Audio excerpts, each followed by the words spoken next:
Bonjour tout le monde, alors dans cette vidéo je vais faire un petit test du poste à souder à fil fourré de Parkside. Je vous rappelle que la soudure ça peut vraiment être très dangereux, donc je vous invite à consulter les consignes de sécurité de votre notice.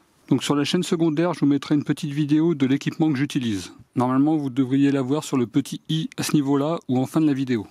Donc votre masque de soudeur vous devez le régler entre DIN 9 ou 10. Moi personnellement je vais le régler à DIN 11.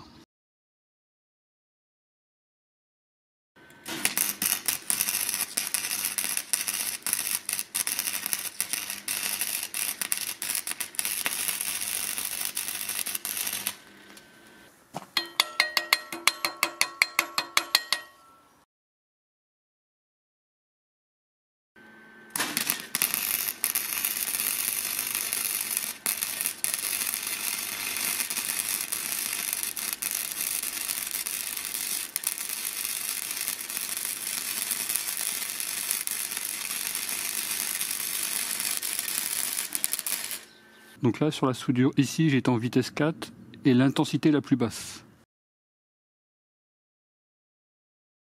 Et là je vais faire un petit test de soudure entre ces deux pièces à ce niveau là.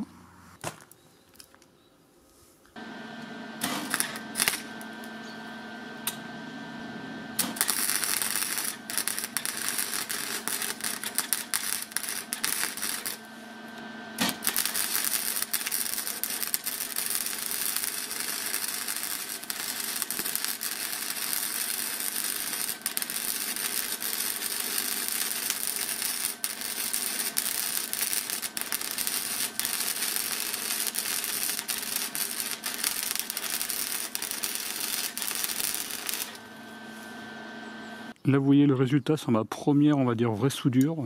Bon c'est vraiment pas génial du tout.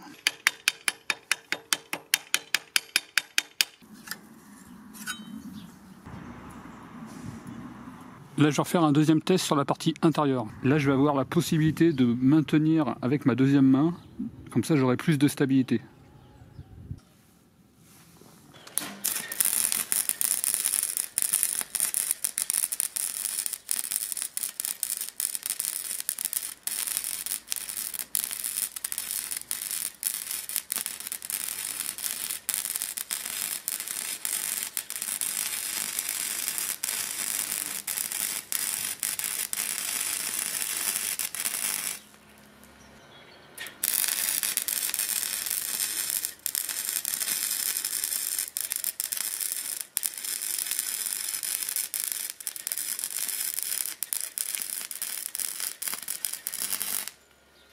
À un moment, je suis carrément parti n'importe où. Vous voyez, je commençais à monter. Au moment de la soudure, franchement, on voit vraiment pas grand-chose. C'est pas évident. C'est-à-dire qu'il faut rester bien droit tout en voyant pas grand-chose.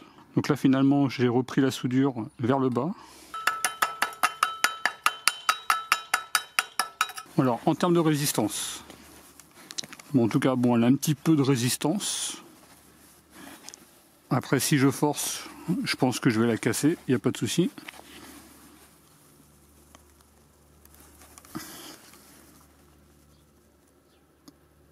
Vous voyez, c'est ma première soudure, elle est vraiment de qualité vraiment mauvaise. Et elle a quand même une bonne résistance. Mais bon, toute chose a sa résistance. Là, une petite masse de 5 kg.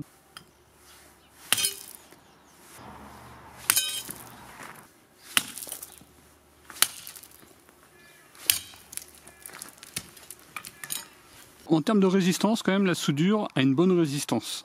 Donc après, en qualité, en propreté de la soudure, j'ai quand même beaucoup de choses à améliorer, ça c'est évident. Là, vous voyez l'état du brûleur après utilisation.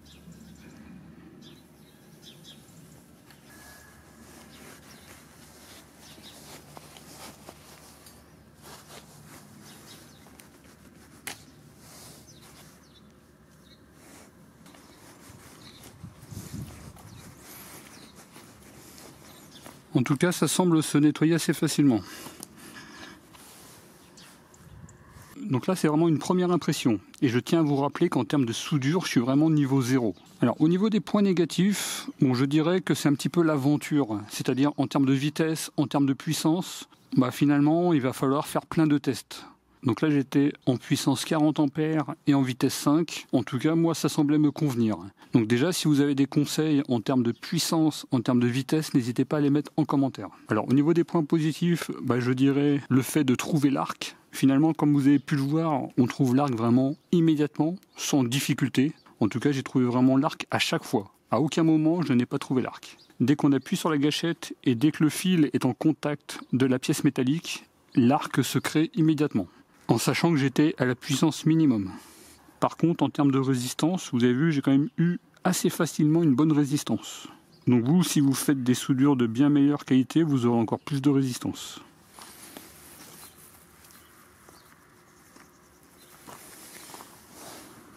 En termes de nettoyage, vous avez vu les pièces, finalement se nettoient assez bien, assez facilement. On retrouve une propreté presque d'origine. Voilà. En tout cas, quand on débute, j'ai l'impression que la soudure à fil fourré est quand même plus facile que la soudure avec des électrodes. En tout cas, quand on s'y connaît, peut-être que la méthode électrode est mieux que celle-ci, ça je ne sais pas. Mais en tout cas, quand on débute, on trouve beaucoup plus facilement l'arc, c'est vraiment beaucoup plus simple. Donc entre ce poste à fil fourré et ce poste à électrode, je préfère quand même le poste à fil fourré. Donc lui, son point négatif, comme j'ai dit précédemment, il faut trouver le bon réglage par rapport à ce qu'on va souder. Donc lui, le réglage était quand même plus simple, parce que finalement, on devait choisir un type d'électrode et un type d'intensité par rapport à la pièce à souder. Par contre, en termes de soudure, c'est plus facile avec le fil fourré, parce que finalement, il n'y a qu'un seul geste à faire. Par contre, avec l'électrode, le geste il est plus difficile parce qu'il y a déjà ce geste à faire. Et en plus, l'électrode se consume, donc il faut se rapprocher à fur et à mesure. C'est-à-dire qu'il faut aller vers la droite tout en se rapprochant par rapport à la consommation de l'électrode. Donc le geste, il est quand même plus difficile. En plus, on trouve l'arc immédiatement, alors que là, c'est quand même plus compliqué. Bon, après, en termes de prix, c'est du simple au double. Lui, il est à 50 €, lui, il est à 100 €. Voilà, donc si vous avez le produit, n'hésitez pas à mettre vos avis en commentaire. Donc si vous avez des conseils sur la méthode pour souder, sur l'intensité à régler, sur la vitesse à régler, n'hésitez pas à le mettre en commentaire. Voilà, il ne reste plus qu'à m'entraîner.